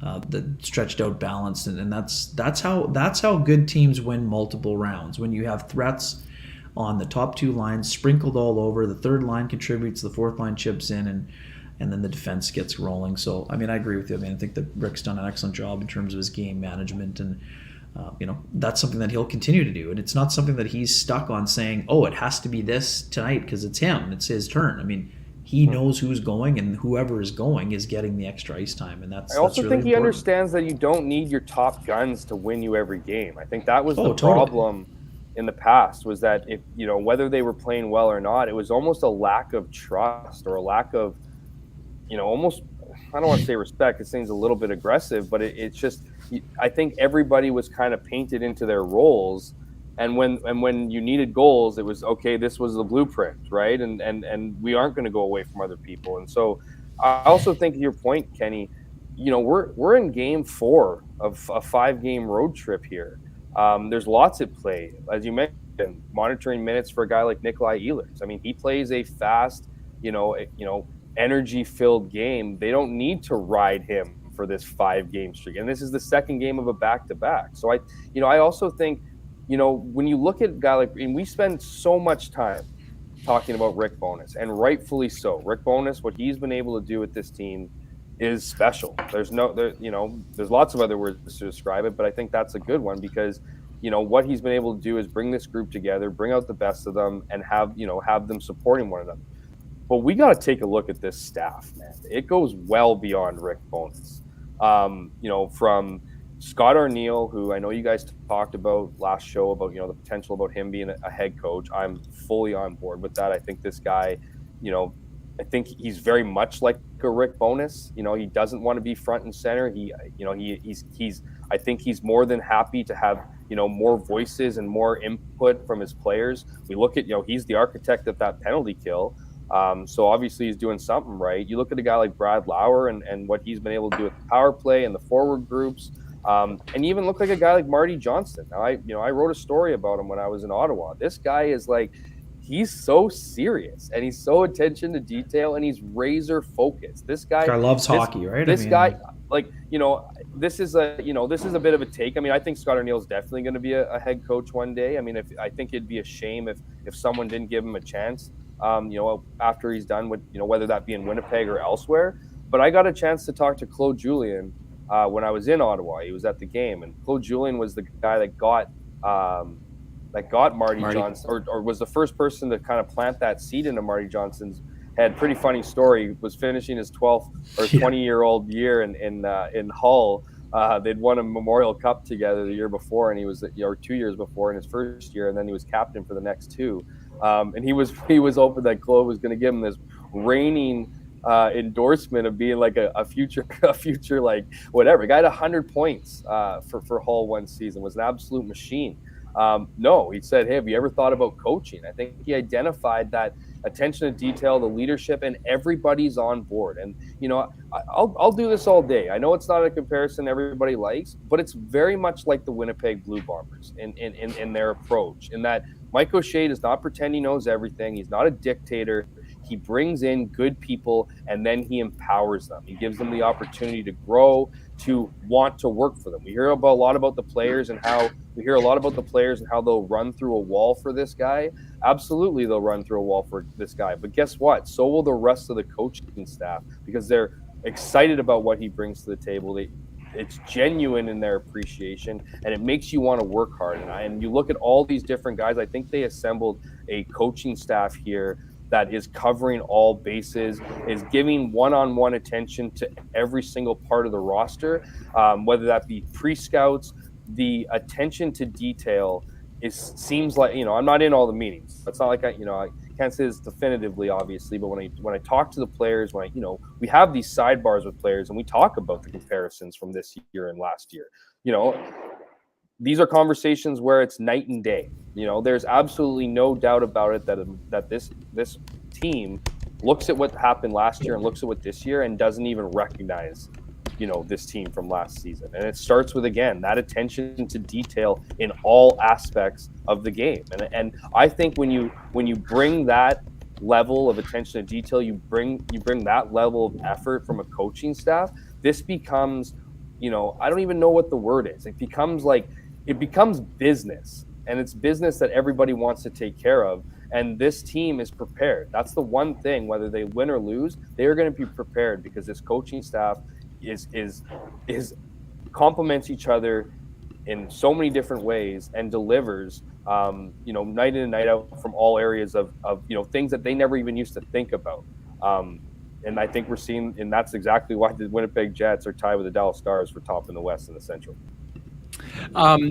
Brad Lauer is a guy, I know we just touched on him a little bit there. Brad Lauer is a guy who deserves a ton of credit. I mean, he's the architect behind this power play that I think has really done what here's what I really like about it. He didn't tear it down, right? There's a lot of what the Winnipeg Jets do on their power play that is similar to what they did under the Paul Maurice era. Now, if you think about this, going back to the Dustin Byfuglien days, they had one of the best power plays in the entire NHL. They seem to, at some point, get a little bit too in love with possessing the puck and not getting it to the front of the net. Now, this is maybe an easier job for Brad Lauer because they have clearly convinced this team that getting the puck to the net, you don't need to have a booming slap shot to do it. You just need to get to the front and create chaos. So the Jets are a team that goes to the net the way that the old Jets didn't really used to, the way that the old coaching staff couldn't get the Jets to do. And they've done a very good job of getting their defense to put the puck towards the net. But Brad Lauer, I think what he's done is, and this is the most important thing, I think what happened with the Winnipeg Jets is they loved the idea of passing and snapping the puck around. They didn't want to take a shot on net unless it was a wide open net, right? They wanted to move it around until a mistake was made, move it over to Kyle Connor. He takes that shot. It's a wide open net. It's in the back of the net. It looks great. Or it goes over to Kyle Connor and everyone sells on it, and Kyle Connor one-touch slap passes all the way across the ice through the seam to Mark Scheifele, and the goalie doesn't even try and go across because they beat everyone that bad. That's how the Jets used to want to score on the power play. I think that what Brad Lauer has done, like, this is hard to do. These things are hard to do. It's hard to convince people to change their ways. But what I think he's convinced the Jets of is that they can take more shots. It doesn't have to be a perfect play. Sometimes it's just a shot from the point. But I think what he's convinced them and what he's taught them to do is to shoot it, but get the puck back consistently. I think that was the worry of the Jets before. They didn't want to take that perfect, anything but that perfect shot, because if the other team got it and flipped it down the ice, it kind of broke their momentum, and they just kind of loved the idea of snapping it around for 2 straight minutes. I also think, to a degree, guys, and correct me if you think I'm wrong, there was a little bit of hogging the spotlight under the old team, and a little bit of a competition between the first line and the second line, and the first line just didn't want to give up possession because it meant they'd have to go off the ice, so they didn't want to give up possession. I think in this situation, what Brad Lauer has done is he's taught the Winnipeg Jets that, yes, it's good to snap it around. Don't abandon what you did before because you're good at it and it'll work. But it's not going to work unless you get a little bit more volume on the net. And you need to do that. In order to do that, you need to get shots from the point. You need to get Josh Morrissey more involved. You need to get Pierre-Luc Dubois to the front of the net. You need to take those shots. The one thing I do think is Kyle Connor doesn't shoot as much as we would have expected him to. I think he passes up a lot of shots. But for the most part, this is a more dangerous power play than it was last year or in years past, because they're willing to try shots that aren't Picasso's. They don't need it to be a work of art or absolute perfection before they shoot. And give him credit, because we know this from the conversations that Paul Maurice had before he left and the conversations that Dave Lowry had after he left. They were desperately trying to convince these Winnipeg Jets players to get grittier, to go to the front of the net, to get the puck to the net, to put the puck on the net, and they wouldn't do it. And Brad Lauer is one of the guys who did it in an area where, yeah, if I'm going to sell a 60-minute game, okay, get to the front of the net, that works. But the power play is fancy time, right? That's wide open ice time. It's harder to convince guys to do that. Brad Lauer's done that. Give him credit. Everyone on that coaching staff is pulling their weight and making it happen here, and he is just as responsible for that as Marty is, or Scott Arniel is. Everyone is pulling their weight, and it's awesome to see that. A couple points I want to make before we go. You were talking about the Wheeler change off the top of the show, and the pinch that happened by Sandberg there. Ken, I described those each as half mistakes. It's only a mistake for Sandberg if he doesn't have someone behind him covering, and he thinks he has someone behind him covering because Blake Wheeler's there. And it's only a mistake for Blake Wheeler to change if they have possession and they don't have to worry about it coming. And I think that was a little bit of I'm not going to hang those two players out to dry, because it's easy in that situation for Dylan Sandberg to think that he's backed up and covered in that situation. And I think it's easy for Blake Wheeler to think that there's enough time for him to get off the ice. It's just one of those perfect intersections of each guy doing something. It doesn't line up. The puck gets behind him, and all of a sudden there's a wide open space because Blake Wheeler is making the change. But a half mistake it is, no less. Dylan Sandberg and Blake Wheeler own the responsibility for that goal. I think that's just the way it is. Last point I wanted to make before we get going. that's why I said too. I mean, I think that's why for me it was situational because it's a 3-goal game. There's no need to pinch there. I mean, it's the end of the period. I mean, yes, if you're pushing to try to get the equalizer and move ahead, fine. So I think the bigger mistake is just in the situational play. Hammy, what did it look like inside the building? I mean, Jets were in kind of control of the game for me. What did you see on that first goal? Yeah, I mean, I saw a move that I think in the moment it's easy to dissect, right? At the end. Oh, and like I said, yeah. I mean, the Jets, hindsight's everything's going well for the Jets. Everything's working. They're finishing their plays. The confidence is high. I just think, and to Rick Bonus's comments after, those goals are killers. I mean, you already have a 3-0 lead. You can play safe with a minute and change remaining. And so while I'm reluctant to be overly critical about the move. I mean, we saw a couple that were worse plays today that didn't end up in the back of the net. So when it ends up in the back of the net, you're going to dissect it. But I think that's a talking point. I think that when Rick Bonus goes over it with his whether Sandberg and others about different situational plays, it's going to be to recognize you don't need to make that play here, right? And so, but again, I mean that's to me it's. If it doesn't go in, we're not talking about it. Since it did, exactly. We are. Teachable moment, though, right? I mean, teachable moment. Did you guys talk about the Vancouver sitch or no? We talked about it yesterday. Did we, Ken? A little bit. We talked about it. I talked about it on OB. Do we want to go there? Here, let me just say something quick before I use the term hindsight is 20/20, and it is in most cases. People, we love it when people take shots at us here, me especially. I know Central Division Podcast gave me a shot earlier in the show. I'll bring this up because that happened. Hindsight is 20/20 in almost every case, except for Central Division Podcast, who after my take, and I did the Barry Horowitz, and I loved that he picked up on that. I did the patting myself on the back for saying the Winnipeg Jets didn't need to make a trade to make it through all their injury issues as they walked out of that situation almost in first place in the division. Somehow, hindsight was not even close to 20/20 in his case, as he made the argument, even after it was all said and done, that the Jets had needed to make a trade to survive that, to fill the holes left behind. I still don't understand it. I don't get it. I just think he's so Team Kenny, he couldn't admit the loss for Kenny on that one. So he is ignoring hindsight. Hindsight is 0/20 for Central Division Podcast in this, but I think it's his love for you, Ken, that has driven that. Once again, I'll say it, Ken is a shepherd, but sometimes he leads you astray. So don't be a sheep. And everyone out there, every once in a while, you gotta think for yourself out there every once in a while. Do you guys want to tackle anything? We talked about accountability going into the year. We talked about accountability for the Jets, Sean. We're just here to hold you accountable, my man. Yeah, Thank you. Thank you very much. I appreciate it. Yeah. And you're holding me accountable too, and that's beautiful. It's very beautiful. Let's get into the Canucks thing. Anything that you guys have to say? Start with you, Hammy. You brought it up, so you go first. I just saw some comments and that were bringing it up. I didn't know if you guys had talked about it. I mean, I have an interesting take.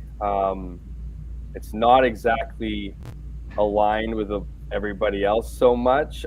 Now, look, I'll preface it by saying this. What the Vancouver Canucks organization did to Bruce Boudreau was an absolute joke. I mean, I don't think anybody can argue with that. Reputation matters. This is an incredibly small league. These kind of stories linger for a very long time. I mean, there's examples we can pull out across the league where coaches get treated badly.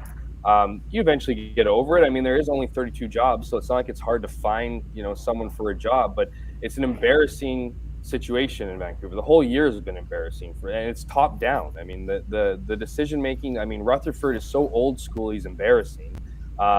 It's just a bad look at how they handle business. And to me, it just dragged on far too long. You can fire a guy and put a guy as an interim and and then figure it out. It was like they needed to wait till Rick Tocchet said yes or worked out it. Like, it was so obvious they were working his contract out behind the scenes that they finally, figured it out, and then have a press conference and put the cherry on top by blaming the media and speculation as the trigger here. So, I mean, there's absolutely, I just first and foremost think, the Vancouver Canucks, it's a black eye on their organization. I just, I'm very interested to see how things work with Rick Tocchet. I don't think he's the slam dunk that, necessarily out there. I think he's a good coach, but we'll see what I think it's pretty funny that I saw that link about it before when he went out and talked about the next time he takes a head coaching job, it's going to have structure. It's going to have, strong leadership, all this stuff. It literally is a list of everything that the Vancouver Canucks aren't. And so I think that's an interesting move. But I thought the whole Bruce Boudreau thing was just ridiculous, man. I thought it was ridiculous. Like, this guy gets paid millions of dollars to be a head coach. I get he's a good guy, man. I get it. Like, and he deserves so much better than what he got.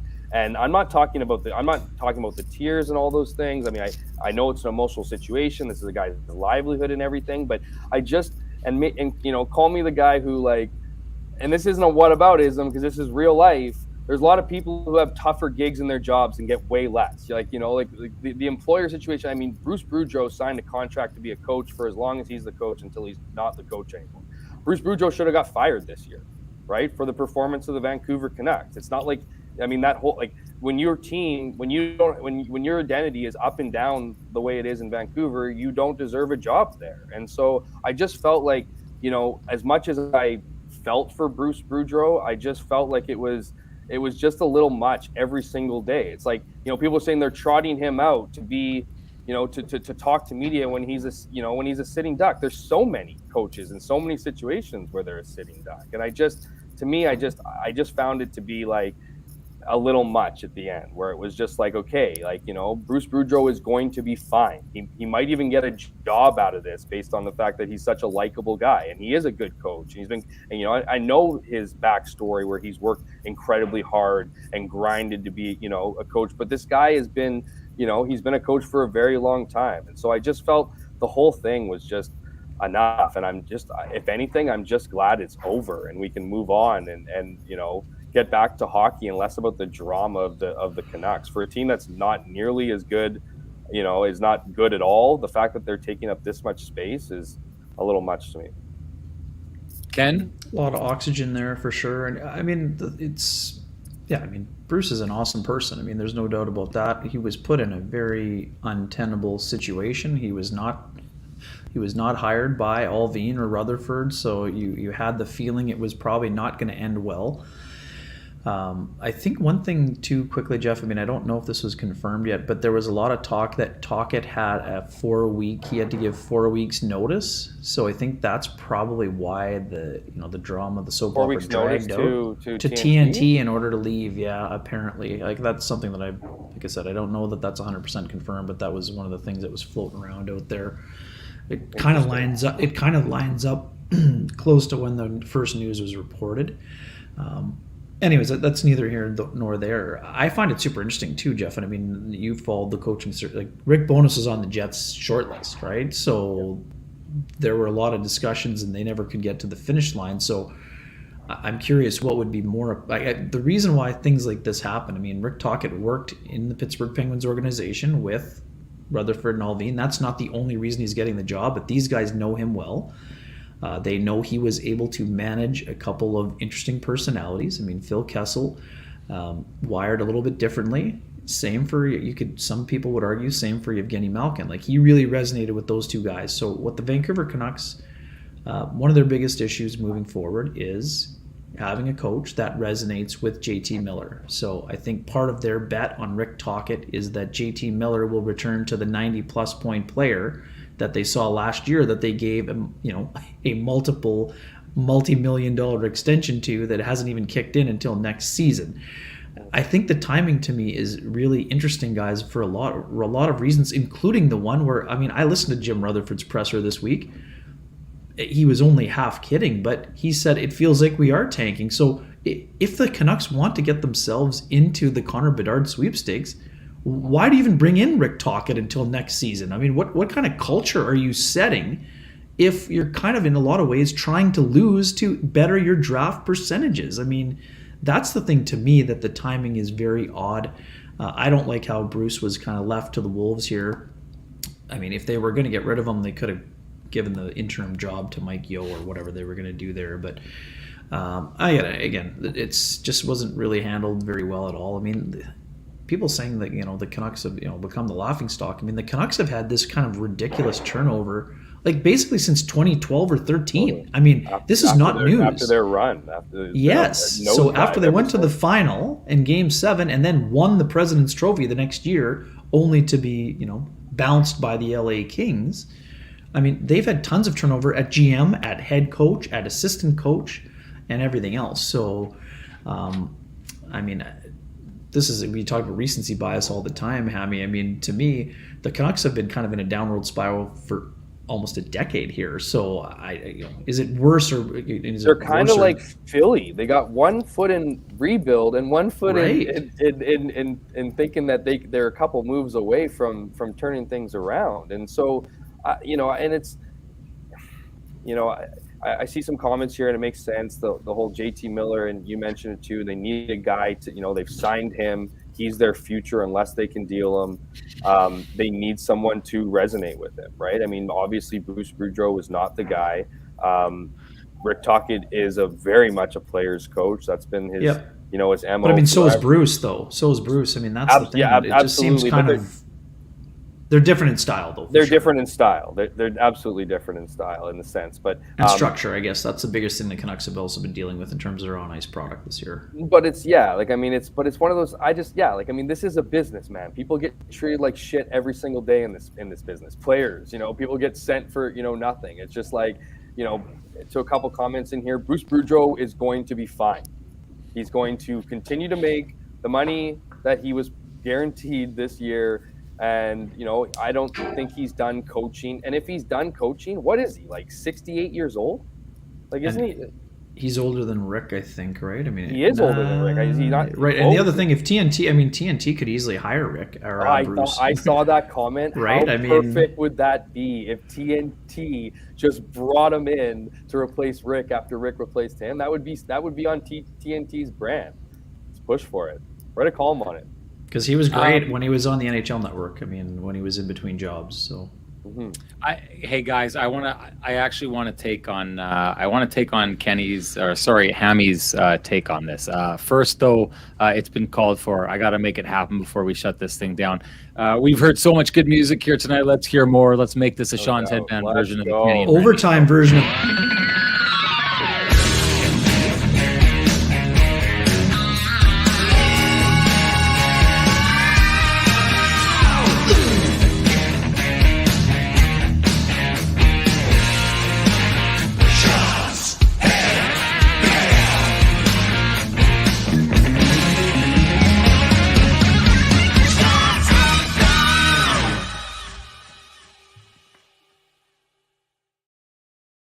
All right, I wanted to take this on. Okay, first, there's a couple things about this Vancouver Canucks situation, and someone put it here. Jeff Bose says 22 coaches, 12 GMs in Canucks, 50 years. There was someone who put out a list of the amount of coaches that they've gone through in the last 10 years since what you were talking about, Ken. Their glory days right at the end of the 2000s into the 2010. This franchise can't figure it out, and it's not the coaches that are the issue here. It's probably not the GMs either. We're not talking about the president of hockey operations. This is an issue that goes right to the very top of this organization. I've said this before. The Winnipeg Jets are a great hockey team. You want to know why they've stayed, drafted the way that they have, connected with the audience the way that they have, contended the way that they have. It starts at the top of it. Nobody's perfect, but Mark Chipman is a guy who's brought in a team, handled it in a classy manner. You'll see that in the comments of people like Rick Bowness, who walks in here. You'll see it in the way that they handle their 1,000-game ceremonies. The Jets put a lot of thought into trying to do things right, and they do a lot of things right. It's one of the reasons they're a team that has made the playoffs as much as they have for the last little while, drafted the way that they have the coaching staff that they have right now, have a guy like Wade Flaherty, are able to spot guys like that, are able to have the success that they have with the Manitoba Moose. This is an organizational thing. Culture starts at the very top, and the culture stinks. for the Vancouver Canucks. I'm going to get into the coaching situation there. I don't know that he's necessarily okay, Hammy. And here's the deal. I get everything you're saying. I get that people are treated poorly in the NHL at all times. I get that he's still going to get paid, and he's going to get paid far more than us, and he's in a far better financial situation. And, you know, maybe if someone offered me a certain amount of money, I'd let them treat me like absolute shit in order to make that money. Maybe that's the case. Here's the deal. The Vancouver Canucks took their coach and absolutely robbed him of the one thing that coaches have to have in order to get respect and operate in this game. Coaches have to have authority. And they stripped Bruce Boudreau of every shred of authority that he had, not only in front of his players, but in front of the entire hockey world, and paraded him around like that, ongoing for weeks now. I can tell you this, guys. Kenny, I think I said it to you. I took my wife and daughters out for dessert. We were downtown, couldn't find a place to go. Stopped in at Highs just because it's not a place we would go. Baked Expectations was all out of cake. So we stopped in at Highs to grab a dessert, and we ran into the Canucks coaching staff, and Bruce Boudreau was there. And Bruce Boudreau at that time, Mike Yeo said hi to me. He says, walked over, shook his hand. He said hi to me. Bruce Boudreau at that time looked like he was walking around eternally punched in the gut. The fact that he saw that I was a media guy, he was instantly uncomfortable. And Bruce Boudreau, everyone will know this, has been one of the best guys with the media in the history of this game. Ask them how they feel about him during his time in Washington or in Anaheim, or especially ask how they felt about him in Minnesota Wild. Like, people loved dealing with this guy because he always treated people with respect. He always loved meeting with the media. And it was so obvious how uncomfortable he was in this situation. And I think what they did, the Vancouver Canucks did to him, was the worst thing you could possibly do to him. They stripped him of whatever authority he had and kind of laid him bare. And I honestly think this, Hammy, I think it would be hard for a team going forward to hire Bruce Boudreau now. And I think it's because he's been left to look like a guy who had no control in a situation. And what you want from a coach, whether they go, you want a guy to go down swinging. You want a guy to stick by his guns. You want a guy to you know, kind of somewhat go on his own terms. You know what? I got fired, fine, but I did it my way. And how many guys get fired and go somewhere else because they ended up doing it their way? This didn't happen with Bruce Boudreau. Bruce Boudreau was stripped. He was laid bare. He was left naked by his organization, and it's hard to recover from something like that. And I don't know that there's a lot of teams that are clamoring and lining up. I don't know that there are people clamoring and lining up to hire Bruce Boudreau right now because of this situation. It did not need to be that way. And let's just add something else to this. Bruce Boudreau led a phenomenal recovery by the Vancouver Canucks last year, who were a lost organization, and came in, created change that almost got them to the playoffs, and then started out this year. To think that Bruce Boudreau isn't capable of doing something special, and to hang him out and put the spotlight on him as the problem with this team for last season, starting in the offseason by not giving him a contract going forward. They took that guy and gave him absolutely zero credit for what he did.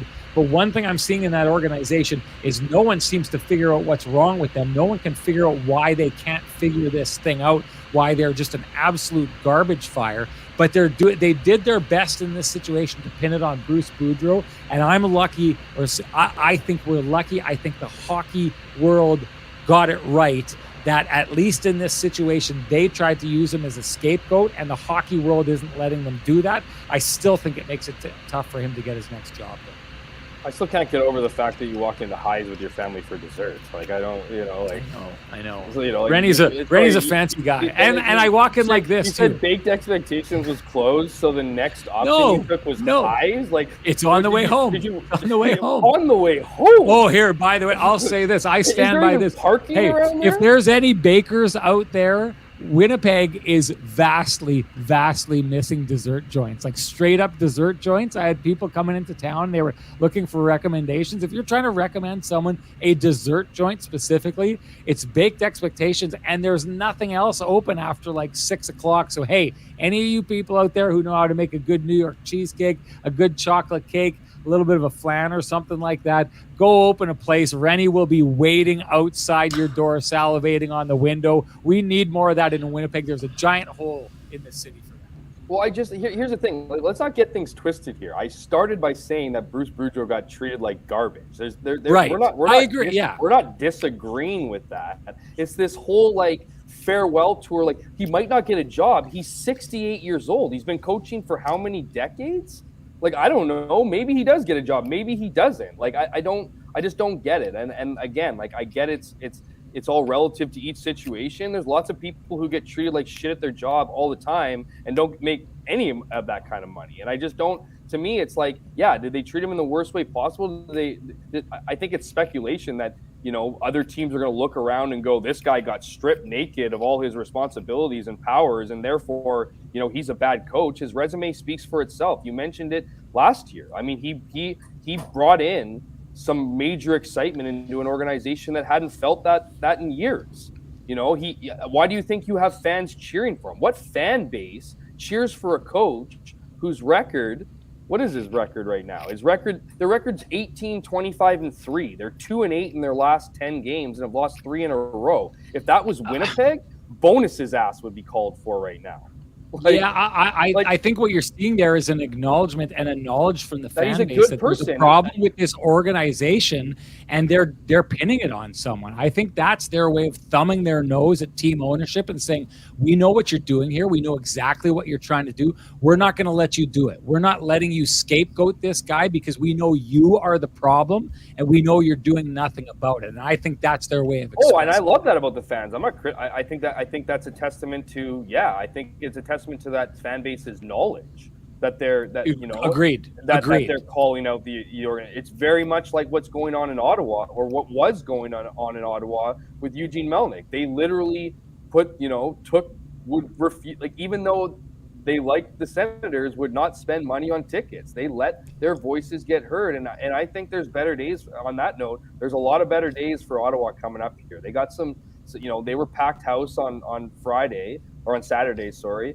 And I think with the new ownership group, there's going to be some exciting things there. But yeah, I agree with a ton of your points. I don't think we're not far off in how, I think you gave a great, breakdown of how you think they did Bruce Boudreau dirty. I'm not arguing 1 second here that they didn't do him dirty. I'm just saying it's one of those things where it went on too long. Like, you know what I mean? It went on, and I think, you're paid to do a job. You're paid to go out and talk about it. You're paid to coach. Every coach in that situation, this is, is going to put their head down and do their job until they're no longer doing their job. And I just felt like a lot of the drama spilled into the media and became like a farewell, thing. Every, the top of every sports show. I think that's what Winnipeg needs to do if they want to jump the Toronto Maple Leafs and, as the headliner is have got of those moments. It just became, to me, jumping on a juicy storyline, where there's just,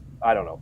I'm not trying to take away make one argument against a very legitimate argument that the Vancouver Canucks organization's a clown show, and the way that they treated Bruce Boudreau was inappropriate, gross, whatever you want to use the words. They were ridiculous. I just felt that, the whole thing is that I thought Bruce Boudreau goes, well, why couldn't he go out there and be like, I'm going to coach until I'm not coaching anymore? Not, oh, I don't know what's going on. Like, in fact, he did know what's going on. He named Rick Tocchet in his last, they told him, they brought him into a room and said, you're not going to be the future coach here. And so to me, it's just like, yeah, that he got done dirty, but I don't know. I just don't, I'm obviously team Boudreau if you're drawing a line in the sand here. It's just like, come on, man. Like, I think to him, it was more a realization that this is the end of the road for him. Not because I think he's blackballed from the NHL or that what they did to him in Vancouver. I think that Vancouver was the team that threw him a lifeline. I think he was done before Vancouver came to him and paid him what, $3 million a season. Like, I don't think he was getting a job anywhere else. And then you bring in a new management, you bring in a new group of people. Guess what? That happens all the time. They're going to get rid of their people. They want their people. You have your star player who doesn't like the coach. You have a record that's abysmal. You have a team that has no identity, who you don't know what you're going to get night in, night out. That's the coach. So as much as people the players like Bruce Boudreau and went to his room and did the one-on-one, if they really liked Bruce Boudreau, they would have busted their asses and been a better team. That's how you show your coach that you care about him. You don't not a goodbye on his way out when he's doing his farewell tour. Fair enough. And just one quick one. I mean, the goaltending, obviously Demko was a guy who we expected to be high end, and they're basically rolling with two guys who's spent the majority of their career in the minor leagues. I mean, that to me is on management a little bit more than coaching. But Jeff, you're 100% right. The structure is the Canucks structure. Even last year when they went on the crazy run, I mean, I think they just got in on a heater. It wasn't that they were playing the sound defensive hockey. I mean, their high-end goaltender who got hurt this year, played well. I mean, show me a great coach, I'll show you a great goalie, right? I mean, that's back to that theory. So, yeah, it's just unfortunate this dragged on the way it did, and unfortunate for a lot of levels, that's for sure. But. And I will say this, Hammy, if you were suggesting, and I think you were, that maybe, just maybe, Bruce Boudreau torqued this a little bit in front of the media, I would say you're 100% right in that assertion. Hey, I just wanted to make a distinction here because I know I'm taking some heat for this. Rob Mahoney says, holy mackerel, dropping in for dessert at Highs. Nice. Wow. Don't be getting all crazy. Get away with that? You opened with that. Then you went into, that had nothing I needed to set the scene. No one would have believed I ran into him at a Perkins or anything like that. I was setting the scene. People need to know before you think that Rennie's too big for his britches. Renny and his family pulled up to Highs for dessert in my 2007 Toyota Yaris, which I've been driving since I bought it in 2007, making very little money working at Global News in Winnipeg. So Renny is not too upscale. I think, Ken, you could probably vouch for that. No, Sean Reynolds is David Riddick. He's a battler, people. Come on. He's not going for $30 desserts every day. Come on. Not every day. We did that night. But you got to treat yourself once in a while. You got to treat yourself once in a while too, though, buddy. That's all good. That one hurt. You just find an open windowsill would be where you found your desserts. You know what I mean? Yeah. When are you taking Hammy and I for the $30 dessert too? Like Boo Boo Bear, stealing a pie off the ledge. There you go. Hey, I gotta say, before we get going here, it's time to hand out our Dig Deeper, our Home Field Dig Deeper award. This one is going to Owen is Owen. I think I got that right this time around. The Kuhlman goal was an example of earned luck over time after doing the right things. For that reason, it's my lamplighter. This is exactly right. This goes to the heart of it. The Winnipeg Jets deserve to win this game. I think a 5-3 victory is perfectly emblematic of how good the Jets were in this game and how good the Philadelphia Flyers were in this game. I think 5-3 score is a just score, and I think this is why the Jets win this game. As Owen says, the Kuhlman goal is an example of earned luck over time after doing the right things. The Jets most definitely did more of the right things in that game. That's why they won. That's why they are on a 2-game heater. Hammy, one of the conversations we had at the end of the show last night with Tristan Rivers, the author and performer of your music, Ken's music, and my music, one of the things that I talked about that kind of blows me away about him is the different styles that he did, but how he kind of captured things. He gave us a little bit of a conversation about, like, when he wanted to write your music, he was like, how am I going to handle this? And he's like, well, what does Hammy bring to the show? He brings energy. So that music, when you play it, and you know what? I'm just going to play it just quick because I want to have intensity also. I want Don't forget intensity. Up for the conversation. So let's play it one more time here. Oh. Dodging shot grenades. Move over, catch someone else who's at the buffet. Gonna make Renny shout and the show will overtime. Bring down the hammer.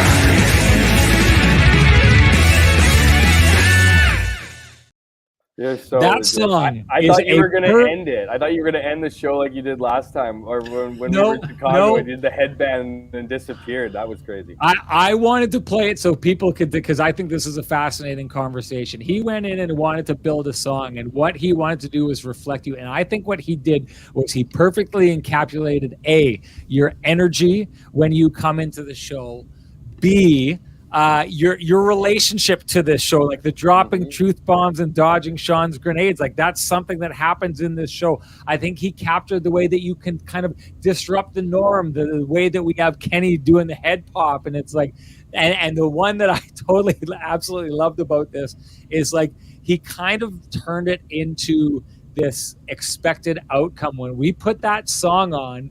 And the line about you making the show go overtime, it's something you've done since the beginning. We bring you on and we can't stop talking. And I look at the clock here and we've gone 45 minutes over. He perfectly encapsulated your relationship to this show. He nailed it. And I knew as soon as we brought you on, and we brought you on early for me to try and limit the overtime, we still went 45 minutes long. We went long because, as always, your takes are bang on. They're great. I love your different perspective. You rocked it. You rocked your energy. Great job. Ken, you did as well. And, of course, the chat room brings it as they always do. Congratulations, Owen for being our Home Field Dig Deeper Award winner. Congrats to Hey Bailey, who I'm seeing from the chat room is not the underage Bailey I'm thinking it is. So make sure you get a hold of me. You guys know what you got to do. You got to direct message me at SN Sean Reynolds. Send me your information, your full names, and your emails. Ken, you have something to say? Home Field for marketing and more. Home Field for marketing and more. There you go. I also want to say honorable mention to you, Sean, for digging deeper when your family was needing dessert at the most incredible time, and the stores were closed, and the bakeries were ready. You know, we're only hours away from opening and getting ready. You found a solution, and you got them to highs, and you got that dessert. So honorable mention to you. There's a difference between digging deeper and digging a hole for yourself, and you're digging a hole in our relationship right now, Kenny. I got to say the old Toyota Yaris went without a tank of gas for a week after that one. Renny had to hop on the bus for the rest of the week. I'm going to end this show the way I always end it, and that's to say if you appreciate these conversations that are happening in spaces like ours, Illegal Curve, Winnipeg Sports Talk, please appreciate the sponsors who are fighting to keep these conversations going in these spaces. For us, that's Vittorio Rossi, the TransCanada Brewing Company, Johnston Group, Lou Furlan, and Home Field. Thank you so much to them. Thank you to you all. We are looking forward to chatting with you the next time. Hey, are you able to find a version of a Nashville hot chicken sandwich that you can eat, Hammy? Oh, I'm gonna paint the city, man. I'll find a couple different options. Yeah, absolutely. My flight's at 7:30 in the morning on purpose. I want to get there ASAP. It's a day off for the Jets. I'm gonna get my story out of the way and gonna enjoy everything that Nashville has to offer. Attaboy, as you should, as everyone should. It's the best city to end a 5-gamer because you just run off adrenaline there. So I can't wait to hear the live music at 9 a.m. I'll be there 2 hours earlier, just ready to go. Oh yeah. In bed by 9:30, I'm sure that's how it goes when you go to Nashville. Thank you, everyone. Hammy, you did great. Kenny, you always do great. Chat room, you rocked it. Thank you so much. We'll see you after the next game. After Hammy limps his way through his last game of the road trip in Nashville. Bye.